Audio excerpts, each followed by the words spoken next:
पता नहीं किस जन्म की दुश्मनी निकाल रही है मुझसे। ऐसी छुई मुई बनकर बैठी रहती है जैसे मेरे आने से पहले 8-10 नौकर चाकर आगे पीछे फिरते रहते थे। थोड़ा बहुत हाथ पैर हिलाने से कौन सा शरीर घिस जाएगा इनका। सब कुछ मेरे भरोसे छोड़कर बैठ जाएंगी। बाहर से थक कर आओ और फिर घर में आते ही रसोई में लग जाओ। वंदना खींचते हुए अपना सारा गुस्सा रसोई में बर्तनों पर निकाल रही थी। ऐसा नहीं था कि उसकी सास रुक्मिणी जी को बहू के बड़बड़ाने का भान नहीं था, लेकिन वो भी ठिठाई पर थी। बहू की बड़बड़ाहट को एक कान से सुनकर दूसरे कान से निकाल रही थी। वंदना एक पढ़ी लिखी लड़की थी। उसका सपना था कि वो अपने पैरों पर खड़ी होगी। उसने नौकरी के लिए कई जगह आवेदन भी दे रखा था। इस बीच जब उसके लिए अनिकेत का रिश्ता आया तो उसने साफ साफ कह दिया कि वो शादी इसी शर्त पर करेगी कि शादी के बाद उसे अच्छी नौकरी मिली तो कोई उसे नौकरी करने से नहीं रोकेगा। आखिर इतना पढ़ने लिखने के बाद वो घर पर नहीं बैठ सकती। अनिकेत और उसके घर वालों को इस बात से कोई आपत्ति नहीं थी कि उनकी बहू नौकरी करेगी, इसलिए दोनों तरफ से खुशी खुशी ये रिश्ता हो गया। शादी के कुछ दिनों बाद ही वंदना का ज्वाइनिंग लेटर आ गया। जिस दिन वंदना ने अपने ससुराल वालों से कहा था कि वो अब नौकरी करेगी तो उसकी सास रुक्मिणी जी ने सारे परिवार के सामने कह दिया था, बहू नौकरी करे इससे मुझे कोई आपत्ति नहीं है। मैं ये भी नहीं कहूँगी कि वो पहले सारे घर का काम करे फिर नौकरी पर जाए। मैं ये भी नहीं कहूँगी कि वो पहले सारे घर का काम करे फिर नौकरी पर जाए, लेकिन मैं भी अब पहले की तरह पूरा घर नहीं संभाल सकती। मुझे सब कुछ मंजूर है, लेकिन मुझसे ये उम्मीद मत करना कि मैं बहू को रोटियां बनाकर खिलाऊंगी। मुझे पता है कि अगर मैं एक बार इस भंवर में फंस गई तो ज़िंदगी भर नहीं निकल पाऊंगी। उस वक्त सबको रुक्मिणी जी की बातें सुनकर हैरानी तो हुई थी। उनके पति ने तो ये भी कहा कि मुझे नहीं पता था कि मेरी सीधी सरल पत्नी भी सास बनते ही अपना रूप बदल लेगी। लेकिन इन सब बातों का रुक्मिणी जी पर कोई असर नहीं हुआ।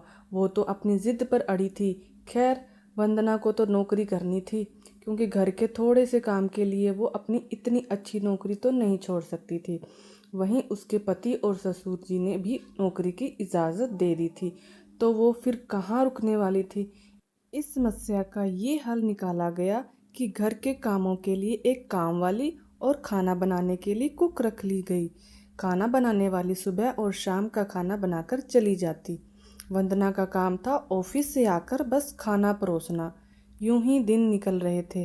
वंदना की शादी को 2 साल हो चुके थे। अब तो वंदना और बाकी सब घर वालों को इस रूटीन की आदत हो गई थी, लेकिन मुश्किल तो तब होती थी जब कभी खाना बनाने वाली छुट्टी ले लेती थी। ऐसा ही कुछ इन 2 दिनों से हो रहा था, जिस कारण से वंदना खिजी हुई थी।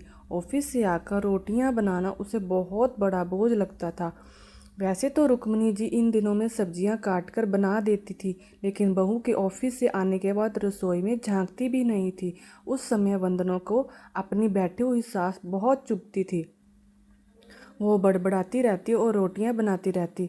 बाद में अपनी माँ से फ़ोन पर भर भर कर शिकायत करती, जिसके बाद उसे थोड़ा सा सुकून मिलता था। कुछ दिनों बाद वंदना के भाई की शादी भी तय हो गई। वंदना की होने वाली भी नौकरी पेशा वाली थी। वंदना की माँ ने सगाई के वक्त ही खुश होते गर्व से कह दिया, भाई मैं तो और सासों की तरह नहीं हूँ जो बहू के आने पर हाथ धरकर बैठ जाऊँ। जब अभी तक पूरा घर संभाल रही थी तो अब क्यों नहीं, मेरी बहू को मेरी तरफ से पूरी छूट रहेगी। जब एक माँ अपने बच्चों को रोटियां बनाकर खिला सकती है तो बहू को क्यों नहीं खिला सकती। बहू, तुम निश्चित होकर नौकरी करना, रसोई मैं संभालूंगी। वंदना की माँ के उच्च विचार सुनकर उसकी होने वाली बहू का पूरा परिवार और खुद वंदना भी गदगद हो गई। वाह माँ, आप कितने बड़े दिल की हैं। काश मेरी सास भी आपकी तरह होती, लेकिन मेरी किस्मत में ये सुख कहाँ। मेरी सास को तो बस हुक्म चलाना आता है। मुझे गर्व है कि मेरी माँ इतने खुले विचारों की है। अपनी चिड़चिड़ाहट निकालते हुए वंदना बोली। कुछ दिनों में ही वंदना के भाई की शादी हो गई और कुछ दिनों बाद ही वंदना की भाभी ने अपनी नौकरी ज्वाइन कर ली।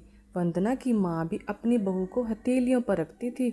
सुबह उसका नाश्ता, टिफ़िन, फिर रात का खाना भी तैयार रखती थी।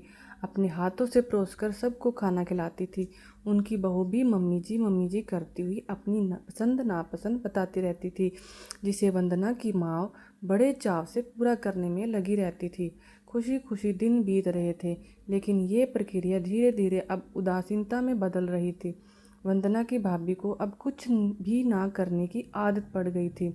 एक दिन जब वंदना फ़ोन पर अपनी माँ से बात कर रही थी, तो उसकी माँ बस रो पड़ी।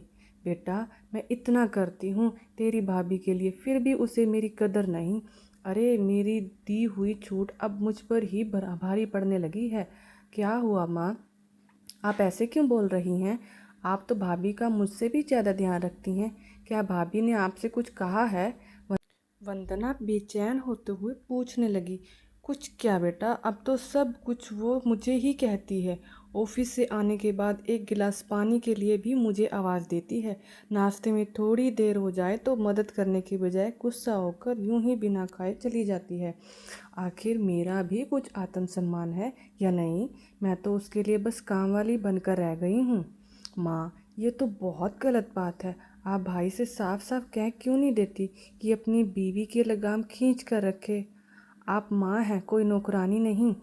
भाभी नौकरी करती है, इसका मतलब ये नहीं कि आप पर हुक्म चलाएंगी, गरजते हुए वंदना बोली।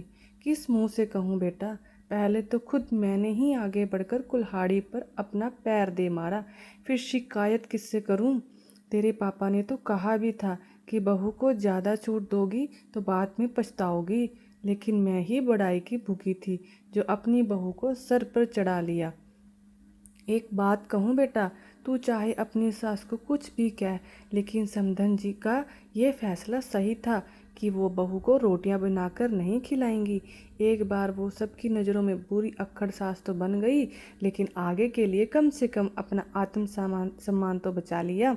अब ना तो तू उन्हें कोई ताना दे सकती है और ना ही कोई रिश्तेदार। काश मैंने भी शुरू से ही ये घर गृहस्थी की पूरी जिम्मेदारी अपने सिर पर लेने से इनकार कर दिया होता, तो आज मेरा ये हाल ना होता। माँ की बातें सुनकर वंदना निशब्द हो गई। भारी मन से उसने फ़ोन रख दिया। बाहर हॉल में आकर देखा तो सास ससुर आराम से बैठकर बातें कर रहे थे। बातें करते करते उसकी सास अपनी नाखूनों पर नेल पेंट लगा रही थी, जिसे देखकर ससुर जी ने उन्हें चिढ़ा रहे थे। अब बुढ़ापे में ये फैशन करके किसे दिखाओगी? मेरी तो नज़र भी कमज़ोर हो गई है।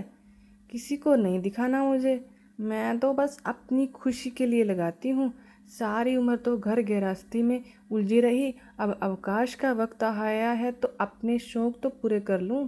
पता नहीं कब भगवान के घर से बुलावा आ जाए। वंदना की सास मुस्कुराते हुए बोली। पता नहीं आज क्यों वंदना अपनी सास की बातें सुनकर चिढ़ नहीं रही थी, बल्कि वो भी मुस्कुरा उठी। सही तो कह रही हैं मम्मी जी, एक गृहिणी को अपने लिए वक्त ही कब मिलता है। पहले अपने बच्चों को पाल पोस कर बड़ा करो, फिर कामकाजी बहू आ जाए तो उसे और उसके बच्चों को संभालो। काश मेरी माँ ने भी मेरी सास की तरह पहले ही कह दिया होता कि बहू को रोटियां बनाकर नहीं खिला सकती। तो दोस्तों, आपको मेरी वीडियो कैसी लगी? Please like share and subscribe my channel.